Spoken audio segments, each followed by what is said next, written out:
नमस्कारम, आनंदम, गणितानंदम, गणितानंदम, गणितानंदम। देखिए, बहुत बेहतरीन क्वेश्चन है। If x belongs to n, मतलब कि x केवल नेचुरल नंबर है, 1 2 3 4 5 6 इस तरीके से। And if for n belongs to x belongs to n, if 7x square plus 11 upon 7x square minus 11 is equal to 35x plus 22 upon 35x minus 22, then find the value of 2x plus 1 upon 2x minus 1। बहुत बेहतरीन question है। इसमें जो trick काम करेगा वो करेगा ये वाला ट्रिक। देखिए, if a plus b upon a minus b is equal to c plus d upon c minus d, then a by b is equal to c by d। तो थोड़ा सा मैं इस ट्रिक पर प्रकाश डालता हूं ताकि ये आपके माइंड में बिल्कुल पोर्टेबल हो जाए, जीवन में आप कभी भी ना भूलें इस ट्रिक को। देखिए, बाएं तरफ देखिए तो a plus b upon a minus b, यानी न्यूमरेटर में दो टर्म के बीच प्लस है और उसी दो टर्म के बीच में माइनस है डिनोमिनेटर में। राइट साइड न्यूमरेटर में फिर अलग से दो टर्म है, उसके बीच प्लस है, और फिर नीचे में वही दो टर्म है जो न्यूमरेटर में है और वहां पर माइनस है। a plus b upon a minus b is equal to c plus d upon c minus d. तो ऐसी स्थिति में a बाय b, यानी ध्यान दीजिए ये कॉर्नर एलिमेंट ऊपर नीचे a बाय b और यहां c बाय d। देखें, तो इस तरीके से ये ट्रिक कंप्लीट हुआ आपका। अब सवाल ये उठता है कि क्या ये हमेशा ऐसा ही लिखा रहेगा? जी नहीं, ऐसा कोई जरूरी नहीं है कि ये ऐसा ही लिखा हो। ये हो सकता है इस तरीके से भी लिखा हो, if a minus b upon a plus b is equal to c minus d upon c plus d. हो सकता है ऐसा भी लिखा हो। देन इसके बाद भी ये चीजें यही हो जाएगी, a upon b equal to c upon d, क्योंकि इसको आप आराम से फिर से ऐसे लिख सकते हैं। ठीक है, क्यों? क्योंकि 4 अपॉन 2 अगर 6 अपॉन 3 है तो 2 अपॉन 4 भी तो 3 अपॉन 6 के बराबर होता है। देखिए, 4 अपॉन 2 6 अपॉन 3, तो 2 बाय 4 और 3 बाय 6। फर्क क्या पड़ा? इसकी वैल्यू होती है 2, इसकी वैल्यू होती है 2 और इस रो की वैल्यू होती है 1/2। देखिए, तो 1/2 इक्वल टू 1/2 और 2 इक्वल टू 2, तो ऐसा तो होता ही है। चलिए, ट्रिक पे हमने डिस्कस किया। अब इसका यूज हम किस तरीके से करेंगे स्पीड से, हम वो देखते हैं। तो जिस तरीके से वहां कॉर्नर का एलिमेंट ले लिए, तो उसी तरह से इसके सॉल्यूशंस जब हम करेंगे तो सॉल्यूशंस में कॉर्नर का एलिमेंट ले लेंगे। कॉर्नर में क्या है? देखिए, यहां पर है 7x square, 7x square upon यहां पर क्या है 11। देखिए, ट्रिक में मैंने माइनस बी नहीं लिया है, तो यहां पर माइनस 11 नहीं लेना है, ओनली 11। और ये क्या हो जाएगा? राइट साइड क्या है? 35x upon 22। अब देखिए कि x 0 तो है नहीं, अगर 0 होता तो हम काटते, नहीं काटते। 0 से डिवाइड नहीं हो सकता, x 0 तो इसमें है नहीं। तो ऐसी स्थिति में हमको क्या करना है कि x स्क्वायर का मतलब कितनी बार x है? 2 बार x है, तो एक ही बार x बचेगा। तो चलिए इसको हम कैंसिल कर देते हैं, ये कैंसिल हो गया, इस x से कैंसिल हो गया। तो अब हमारे पास क्या बचा? ये सब आपके माइंड में चलेगा basically. 7x upon 11 equal to 35 upon 22। देखा जाए तो ये 11 यहाँ पे ऊपर आएगा और ये 7 यहाँ नीचे जाएगा, तो x equal to 35 into 11 upon 22 into 7 होगा। अब 11 2 जा 22 और 7 5 जा 35। इसका मतलब कि x इक्वल टू 5 अपॉन 2 हो गया। यही आपका आंसर हो गया x का। अगर आप इस x को लेफ्ट साइड में रखेंगे तो उतना ही वैल्यू आएगा जितना कि आप x को राइट साइड में रखने के बाद प्राप्त करेंगे। तो आप वेरीफाई खुद भी कर सकते हैं इसका, इसमें कोई दिक्कत वाली बात नहीं होनी चाहिए। अब सवाल ये उठता है कि ये चीजें अगर एग्जाम में इस तरीके से प्रश्न आ जाता है लिखा हुआ, तो क्या बच्चा इतना लिखेगा? अगर ऑब्जेक्टिव क्वेश्चन है तो इतना नहीं लिखेगा। अब मैं आपको वो एक्टिविटी बताता हूं, मैं ठीक आपके तरह स्टूडेंट बनता हूं और उस ट्रिक को दिमाग में रखते हुए मैं इस सवाल को स्टूडेंट को कैसा एक्टिविटी करना चाहिए वो मैं करके दिखाता हूं। आपको बड़ा आनंद आएगा। देखिए, मैं थोड़ी देर के लिए मैं स्टूडेंट बनता हूं और मैं हर टीचर से रिक्वेस्ट करूंगा कि वो भी ऐसी एक्टिविटी करके बच्चों को दिखाए, ताकि बच्चे कंफर्ट रहे इस प्रॉब्लम के साथ। और हमारा जो स्लोगन है भूलना भूल जाओगे, वो चरितार्थ हो जाएगा।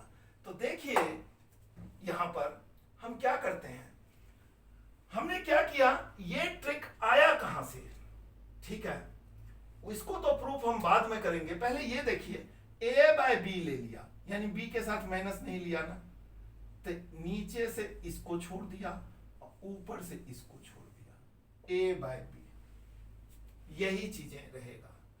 और ऊपर से हमने इसको छोड़ दिया और नीचे से हमने इसको छोड़ दिया। ये नहीं लेना है, ये नहीं लेना है, ये नहीं लेना है, ये नहीं लेना है। लेना क्या है, ये लेना है a बाय बी, और यहां क्या लेना है, c बाय डी। ये माइंड में एक इमेज क्रिएट कीजिए। कहने का मतलब कि इस तरीके से आपके दिमाग में आ गया। बाकी चीजों को छोड़ दिए, 7x स्क्वायर अपॉन 11, और यहां पर भी इसी तरीके से। देखिए, हमने प्रश्न पत्र पर ही ऐसा बना लिया घेरा एक। अब इन चीजों से हमको कोई मतलब नहीं है। यहां पे x है तो इसको ऐसे स्क्वायर से काट दिया। देखिए, 7 5 जा 35, और ये 11 2 जा, यहां तो इससे मतलब नहीं रखना है, इससे मतलब रखना है। 11 2 जा 22, तो 5 बाय 2 बचा, और यहां पर केवल x बचा, यानी कि वो 2 जब इसके साथ मल्टीप्लाई होगा तो 2x बचेगा। 2x इज इक्वल टू 5 हो गया, और 2x अपॉन 1 क्या हो गया, 5 अपॉन 1 हुआ। इसका मतलब तो यही हुआ। ये सब चलेगा आपके माइंड में, ये सब चलेगा in your mind, in mind, आपके दिमाग में ये सब चलेगा। और फिर से a by b, c by d, तो a plus b upon a minus b, यानी कि 2x plus 1 upon 2x minus 1। ये क्या हो जाएगा हमारा, ये हो जाएगा हमारा 2x plus 1 upon 2x minus 1। ये हो जाएगा हमारा 5 प्लस 1 अपॉन 5 माइनस 1, यानी कि 6 अपॉन 4, यानी कि ये 3 बाय 2 हो जाएगा। तो देखा आपने, इस तरीके से इस सवाल को हम अप्रोच करेंगे। कहने का मतलब 7x स्क्वायर अपॉन 11 और 35x अपॉन 22।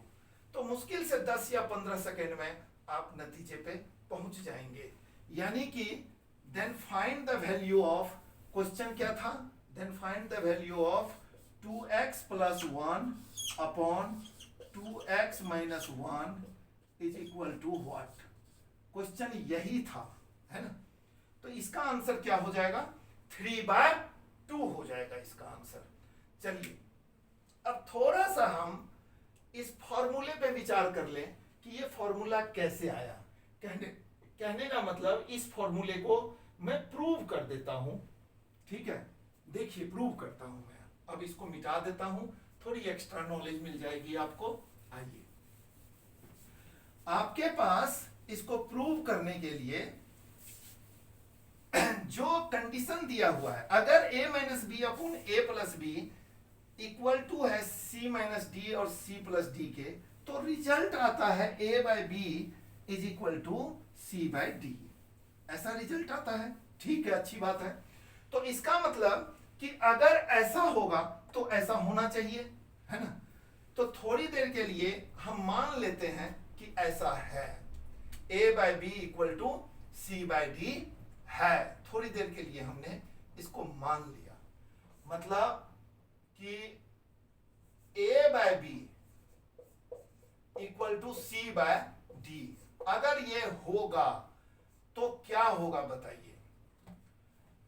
अगर ऐसा होगा तो इस दोनों को थोड़ी देर के लिए हमने इक्वल मान लिया, के से का मतलब होता है मान लिया, मान लिया, ठीक है। अब ऐसी स्थिति में a by B equal to K and c by D is equal to K हो जाएगा। ऐसी स्थिति में a is equal to B K and c equal to क्या हो जाएगा, डी के। और जब ऐसा होगा, ठीक है, तो अब देखिए जो RHS आएगा वही RHS को आना चाहिए। तो अब हम LHS लेते हैं। नो, LHS हमारा क्या है, a minus b upon a plus b, यानी a क्या है, b के, यानी b के माइनस बी अपॉन b के प्लस बी, a b के है। तो अब ये क्या हो गया, b ऊपर से कॉमन लिया, k minus one upon b नीचे से कॉमन लिया, k प्लस वन। तो ये क्या हो गया finally, k minus one upon k plus one, ठीक है। तो इस तरीके से ये चीजें हमारा निकल गया, k minus one upon k plus one. अब हम RHS करते हैं, RHS बराबर c minus d upon c plus D. तो c माइनस डी हमारा क्या है बताइए,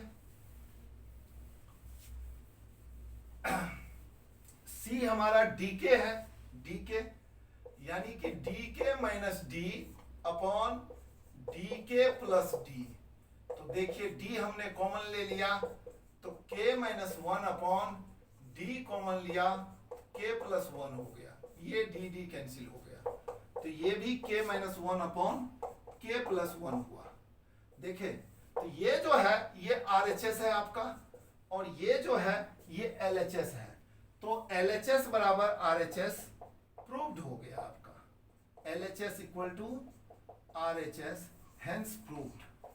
तो चलिए इस तरह के बहुत सारे क्वेश्चंस आपको मिलते रहेंगे, ठीक है। आप बने रहिए।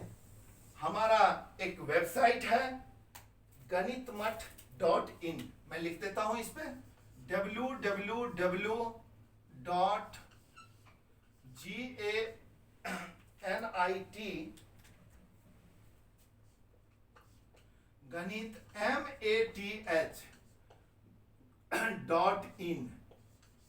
देखिए GANIT गणित मठ MATH.in। तो इस वेबसाइट पे जाइए और आपकी जो भी क्वेरीज है, आपको इस मेंटल मैथ्स वर्कबुक सीरीज का प्रैक्टिस करना है टू अवॉइड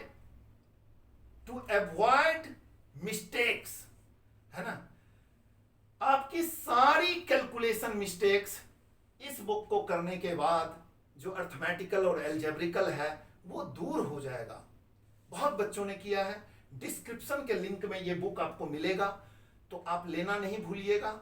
10,000 से ज्यादा फिल इन द ब्लैंक्स है जो आपके माइंड को काफी शार्प करेगा। लर्निंग, केयरिंग, शेयरिंग, इस पे हमारी संस्था गणित मठ a trust for revolution in mathematics education ये अवार्ड भी देती है।